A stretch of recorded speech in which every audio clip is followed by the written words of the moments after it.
This is Dan Dix here reporting for Press for Truth, and it looks like RUSSIAGATE 3.0 has just apparently been launched. As we see here from this Zero Hedge article, popular conservatives have allegedly been tricked into a $10 million Russian influence campaign. This is according to the Department of Justice.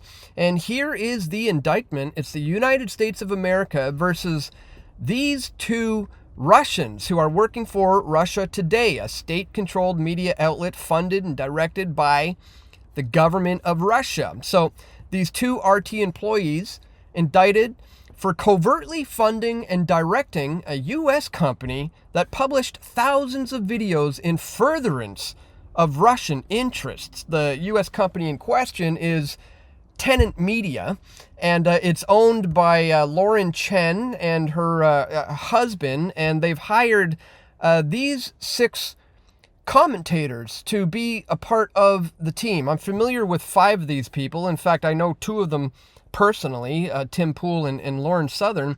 But let's look at what the indictment says here. We see Founder 1 and Founder 2, and that's Lauren Chen and her husband, along with allegedly the Russians here, worked together to deceive 2 U.S. online commentators, Commentator 1 and Commentator 2, who respectively have over 2.4 million and 1.3 million YouTube subscribers. Now, it's not hard to figure out who these commentators are, because we already know they work for Tenet Media.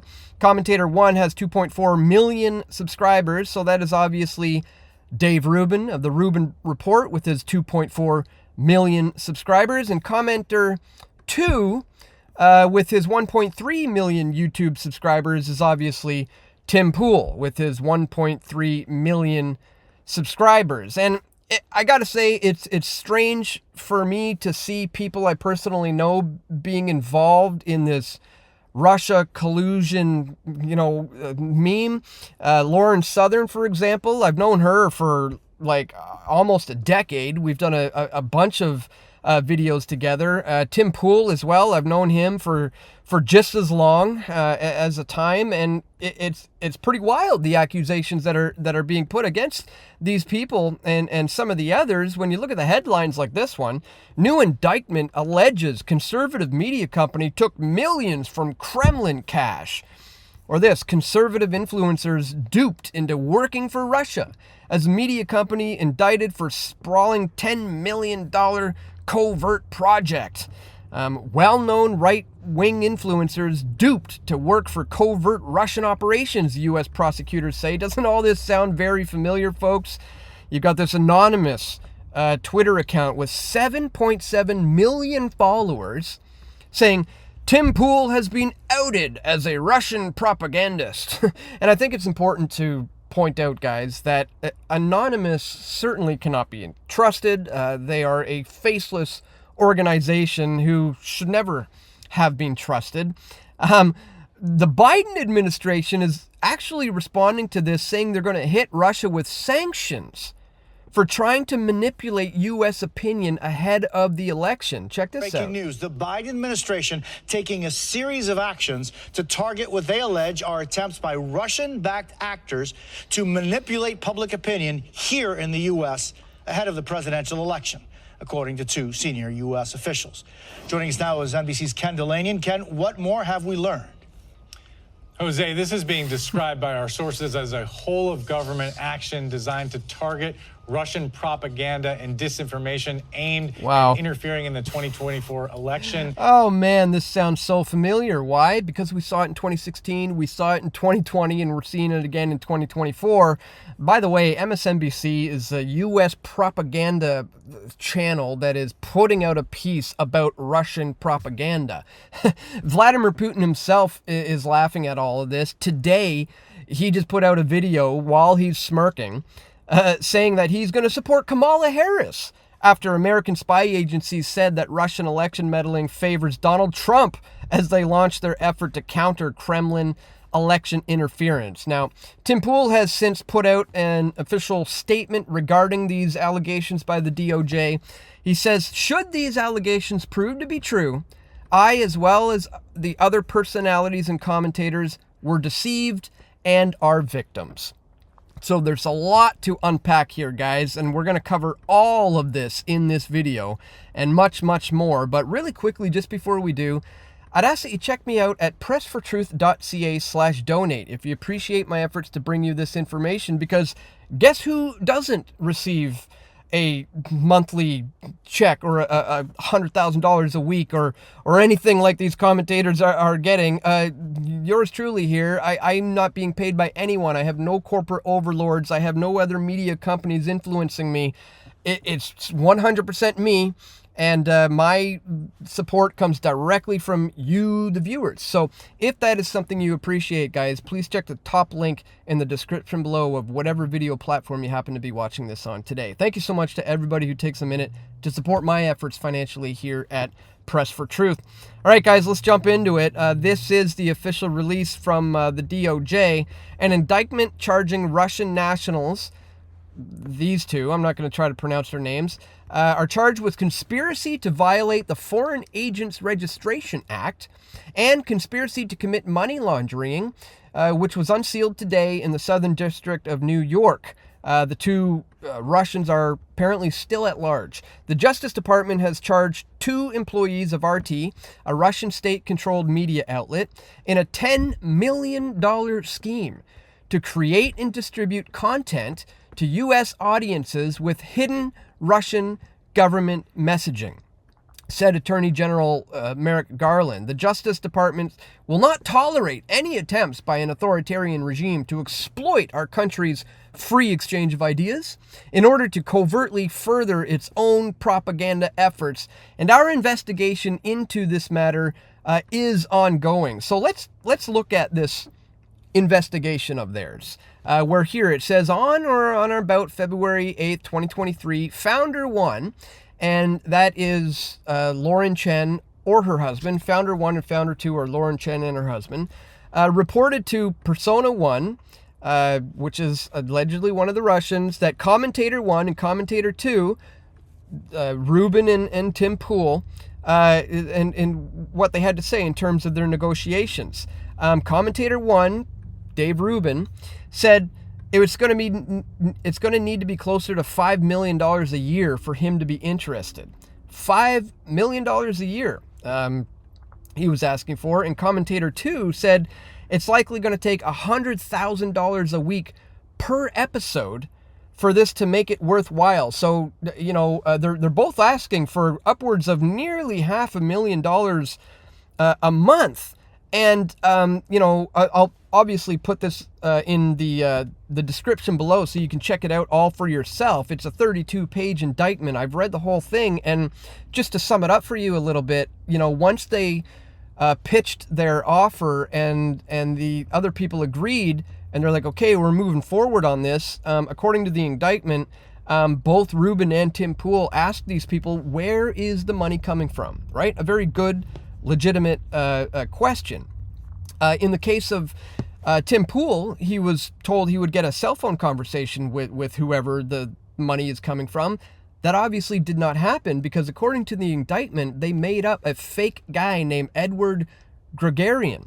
Rubin wasn't necessarily buying it. He's looking up this guy's name and he can't find him anywhere. So he asks for something, anything, a link, a profile. Just show us who this guy is and where the money's coming from. And according to the indictment, what was sent back to them was this false, fake profile of this guy who doesn't exist, to tell them that this is indeed where the money is coming from. And apparently that was enough for Poole and Rubin to say, you know, okay, you know, let's move forward on this. Now, the big question of this whole thing surrounds the creation and distribution of content to U.S. audiences with hidden Russian government messaging. I want you to remember that as we look at Tim Pool's official statement here regarding these very serious allegations. Sorry, I didn't change it back there. Yeah, we're going to create to distribute content to U.S. audiences with hidden Russian government messaging. So here it is. Here's his official statement, and this is important. The culture war podcast was licensed by Tenet Media. It existed well before any license agreement with Tenet, and it will continue to exist after any such agreement expires. The only change with the agreement was that the location of the live broadcast is moved to Tenet's YouTube channel. I and the Culture War never produced any content for Tenet Media. Never at any point did anyone other than I have full editorial control of the show, and the contents of the show are often apolitical. He goes on to say the show is produced in its entirety by our own local team without any input from anyone external to the company. And the other guy who I'm not so familiar with here also chimed in on this with something similar. He says, I want to be as clear as possible. I was never directed to report on any topic and had complete freedom and control over my reporting at all times. I would never agree to any arrangement where I am not the sole person in charge of the stories that I cover and the content that I create. So what these guys are saying is, you know, what we have been saying has not been influenced by these people whatsoever. And I must say, I have no fault in these people for accepting money, even $100,000 a week, just because some other company wants them to post their content on their channel instead of theirs. You know what? Good for you. You know, you've been working hard. You deserve something like that. So I'm not here.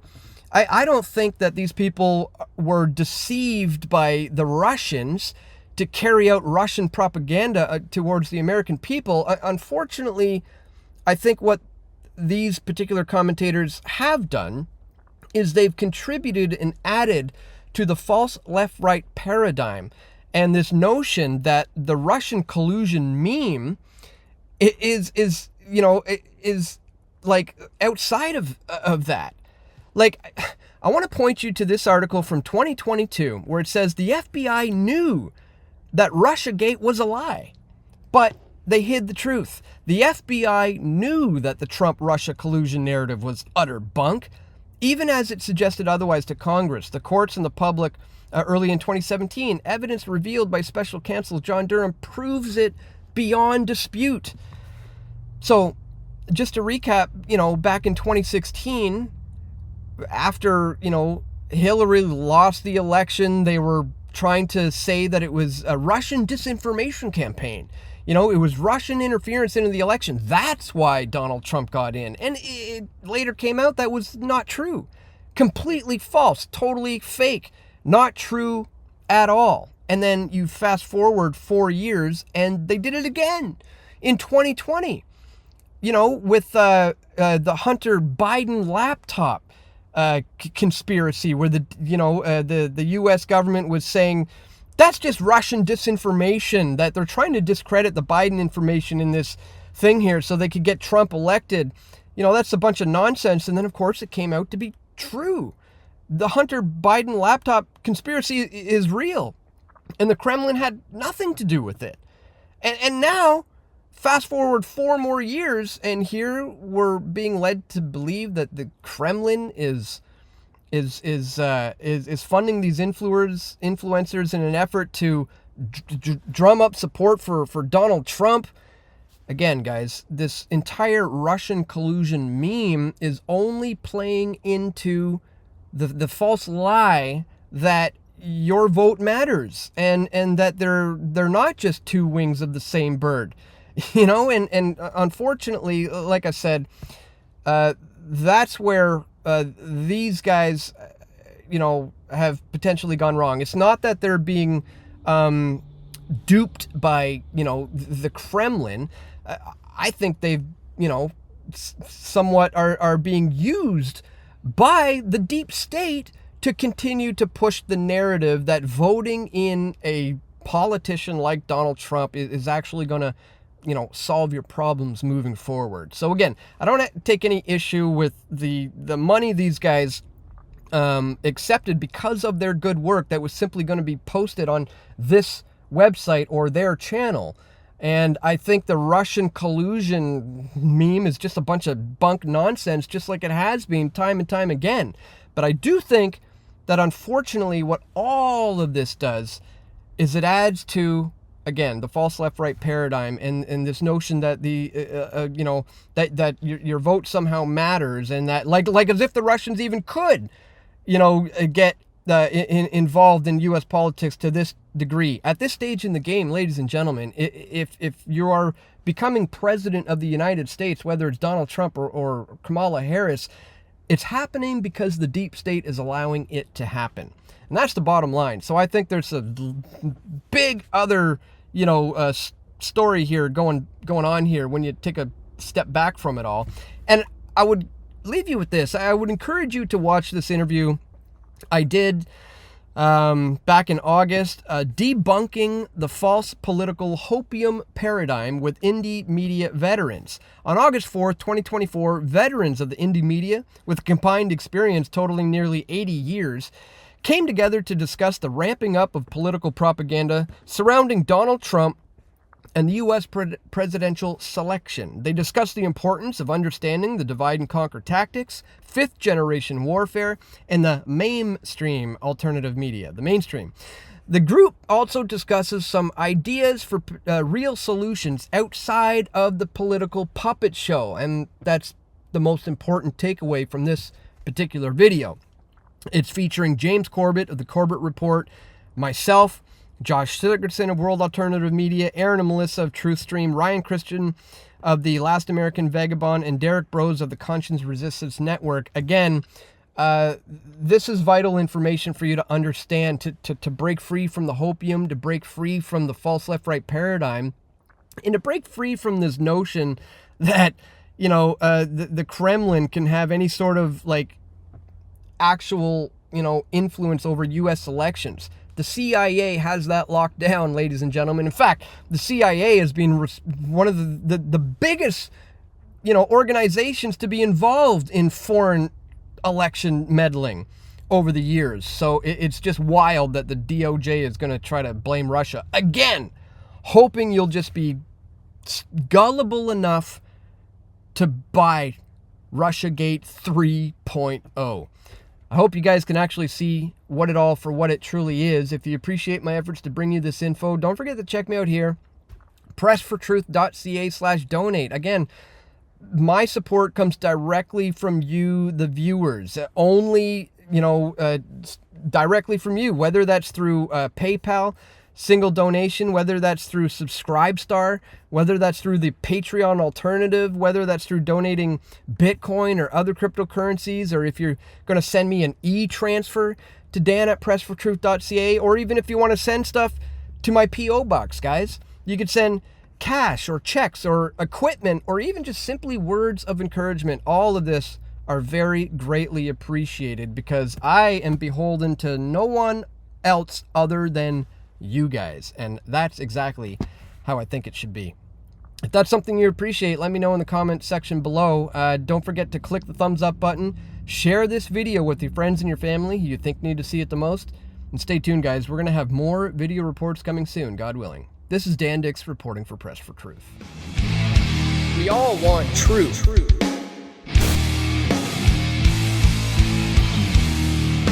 The truth will set you free.